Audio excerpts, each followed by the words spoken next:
All right, folks, we have Fremont Ross head football coach Chad Long on the phone with me. How are we doing tonight, Coach? I'm doing great. Working hard, trying to prepare for these little tornadoes. Man, this is going to be a tough test. I mean, every year, this is that first game that everybody kind of looks forward to between you two schools. Talk about this rivalry just a little bit. Obviously, it's kind of rekindled when Judd Lutz has taken over, but just talk about this rivalry just a little bit. So it's kind of neat and different because I first started when we were in this rival game. I was coaching. I was the defense coordinator at Tiffin Columbia. And we always said, whoever wins this game, they go on to have a really successful and good year. So, and then now I'm over at the Little Giants, and I'm like, oh, man, here we go again. Whoever wins this game, they're going to have a good year. Great tradition, great game. Well, we call it Route 53. And, it's always some great athletes going at it against one another. I have a lot of respect for Coach Judd Lutz. He has done an awesome job bringing back the tradition that Steve Gilbert built. And, I actually coached Judd. And there's a lot. It's just a great game for me personally. I hate it. I hate this game because of the relationships I have on the staff. My best friend is Sean Conley, who's a defensive coordinator. I've had a coach with me was Ryan Otney, and you can go on, but it's a game we don't like to play, but we do, if that makes sense. It's a lot of bragging rights between all of us, and no, it's just a great game to showcase some of the great talent we have, and really Northwest Ohio, and really not in the Toledo area, but here central part of Ohio that. Opposite of Cleveland or Toledo. And I would say these two schools have probably the most talent out of it in the last couple of years. Yeah, and I mean, you guys really have put it on display these last couple of years. It's been some really good matchups. It's been back and forth. I mean, it's been a pretty even rivalry these last few years. Now, talk about you guys obviously took one on the chin last year, but you're coming back with a vengeance this year. You got a lot of returning starters from last year. Talk about the group that you bring into this matchup. We got a pretty veteran group that got thrown into the fire last year. And, I look at the programs. Last year we went through what Tiffin's kind of going through this year with you have all your skilled positions leaving and everything else. That was us last year. And I could see somewhat of that this year out of Tiffin Columbian. But our O-line, it starts with our O-line and defensive line. They're big, they're fast, and they're physical. On our offensive line, we average it'll be 291 with our starting 5 kids, and they're good. They're going to be able to move some piles, and this is the biggest line I've ever had as an assistant coach and even a head coach. That's a big line. Yeah, that's a lot of beef. Yeah, it's a lot of beef. We got one of our guards is 325 pounds, and one of our tackles is 305 pounds. Wow. And they're athletic. The one that's 305 is Caden Miley. He's already verbally committed to go to Kent State to play offensive tackle there. We got everyone that's back played last year and started. So we're gonna hang our hat on those guys to make sure they can take care of Sean Conley's defense. And we all know he loves the blitz, and he does a great job bringing pressure and playing good sound defense, tornado defense. And on the defensive side, we're all new basically on the defensive line. Besides Peyton Heschel is the only returning D lineman. But I believe this defensive line that we're going to show on Friday is probably the best D line I've ever had at Fremont. A lot of speed, a lot of dynamic, and a lot of size. In the middle, Peyton Heschel, he's 295 pounds. And then we also use Caden Miley, who's also 305 pounds. So that's a lot of beef in the middle. Yeah.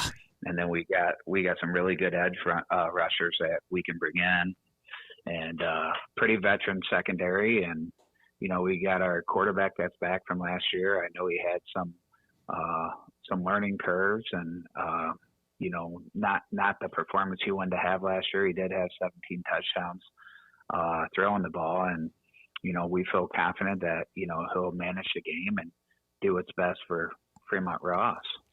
Now, obviously, you return a lot of experience. The run game's going to look just a little bit different this year, but talk about that with that experience up front.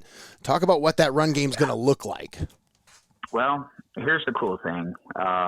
I've always been a defensive guy. I've always been like a defense coordinator. I'm actually jumped over to the offensive side. I'm actually calling the plays on the offensive side. So it's kind of unique. I like it. First time ever in my coaching career, and I've been coaching for 22 years, and this is the first time that I can say I've really, really enjoyed, being able to manipulate the defense based on what we want to do offensively, and it's just easy to see things. Yeah, we're going to run the ball. We lost our 1,000-yard running back last year, who was first team all conference, and J.D. Moncrief. But you guys are going to find out there's a kid named Zaylen Harris that is phenomenal. He's a explosive running back. You'll see him throughout the game. Yeah. I think he played a little bit last year, did he not, in that first game? Yeah. Yeah, yes, I can remember him touching the ball a few times. He's very electric when he gets the ball in his hands. Yeah. He's a dynamic little back. Absolutely. Now let's talk about those skill position players just a little bit here.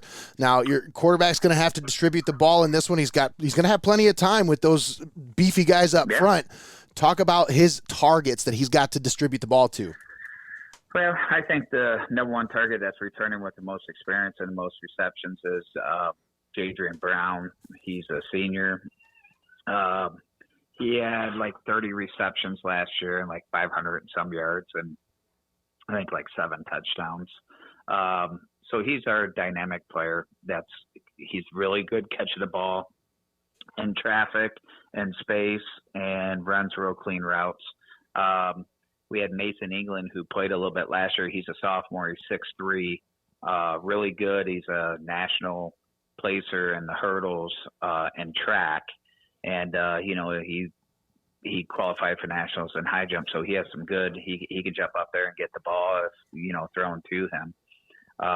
And then obviously I would say Jace Freimeyer is another dynamic receiver who only played defensive back last year. He's our cover corner, but now we got him playing a little bit of offense, and he's very dynamic as well.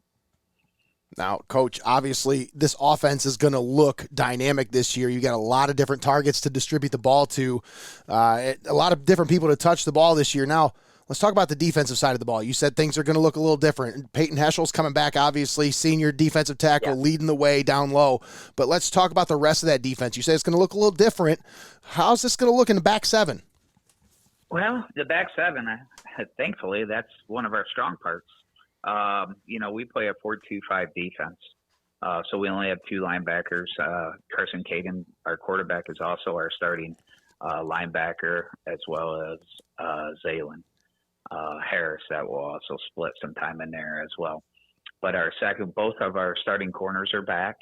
Jadrian Brown was a safety. He's back. Who started?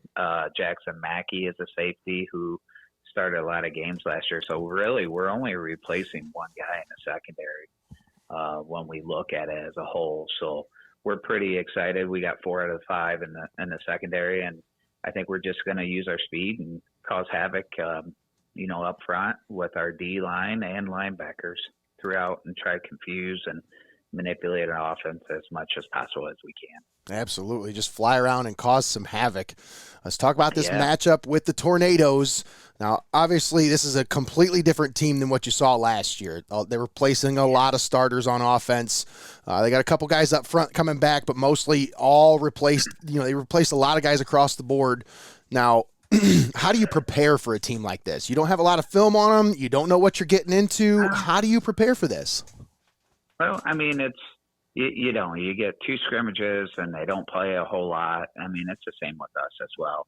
But, bottom line is what you prepare for is the tradition that Jed Lutz has brought.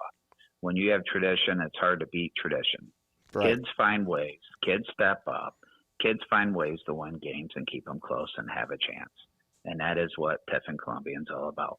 Doesn't matter who they put out there offensively. It doesn't matter who they put out there defensively. Statistically speaking, they have been very successful for years of next man up. That's the philosophy in which I know Coach Lutz goes by. And, the kids get it done. They find ways to win games. That's the dangerous part about Tiffin Columbian is the tradition in which they carry the eagle on. They put all egos aside and, they just play for one another, and they will fly around the ball, both defensively and then offensively. The only returning skill guy they have is New Love, and Jack is a phenomenal kid. I know his dad. I coach with his dad. Yeah. And I watched Jack grow up, and, he's a state placer and track, and he's fast, and he's the real deal. So it'll start with him first, being able to know where he is on the field at all times. That's what our defense is game planning and looking at, because he's their dynamic player in my mind. Yeah, and absolutely. Then on defensively, they're really, from the film that we saw, they switched from a 3-4 defense to a 4-3 defense. So it'll be interesting to see how Coach Conley's going to try to manipulate, what we're doing offensively with he's going to blitz. He's an aggressive guy, but they always create turnovers. We can't turn the ball over. Yeah. That's what killed us in our game against them last year. And most importantly, you got to win special teams. That's the key to holding field position is, winning the field position, and that's through special teams. Absolutely. All right, Coach, any final thoughts here before we get to the broadcast? It's going to be a great game here tonight. Obviously, coming into Frost-Kalnow Stadium, so familiar territory for you, but some of these guys might have only been here a couple years ago. They might not remember this. What do you tell your guys coming into this environment? Well, we're playing against a tough team that has tradition, and we just got to take care of the ball, give up no big plays, and score when we get the opportunities in which we can score in. And, you never know what's going to happen in the atmosphere of the first week of Friday night at Kalnow. It's a beautiful stadium, and I'm excited to come back.